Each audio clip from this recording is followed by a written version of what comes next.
हे अर्जुन, कर्म न करने का आग्रह त्याग कर यश अपयश के विषय में संबुद्धि होकर योग युक्त होकर कर्म कर। समत्व को ही योग कहते हैं। योग रहित पुरुष में निश्चय करने की बुद्धि नहीं होती और उसके मन में भावना भी नहीं होती। ऐसे भावना रहित पुरुष को शांति नहीं मिलती और जिसे शांति नहीं, उसे सुख कहां से मिलेगा। जो मनुष्य सभी इच्छाओं व कामनाओं को त्याग कर ममता रहित और अहंकार रहित होकर अपने कर्तव्यों का पालन करता है, उसे ही शांति प्राप्त होती है। कोई भी मनुष्य क्षण भर भी कर्म किए बिना नहीं रह सकता। सभी प्राणी प्रकृति के अधीन है और प्रकृति अपने अनुसार हर प्राणी से कर्म करवाती है और उसके परिणाम भी देती है।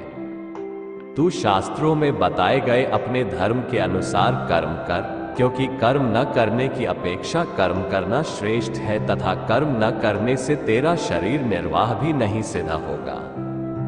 श्रेष्ठ पुरुष जैसा आचरण करते हैं, सामान्य पुरुष भी वैसा ही आचरण करने लगते हैं। श्रेष्ठ पुरुष जिस कर्म को करता है, उसी को आदर्श मानकर लोग उसका अनुसरण करते हैं। ज्ञानी पुरुष को चाहिए कि कर्मों में आसक्ति वाले अज्ञानियों की बुद्धि में भ्रम अर्थात कर्मों में अश्रद्धा उत्पन्न न करे, किंतु स्वयं परमात्मा के स्वरूप में स्थित हुआ और सब कर्मों को अच्छी प्रकार करता हुआ उनसे भी वैसे ही करावे। हे अर्जुन, जो मनुष्य मुझे जिस प्रकार भजता है यानी जिस इच्छा से मेरा स्मरण करता है, उसी के अनुरूप मैं उसे फल प्रदान करता हूँ।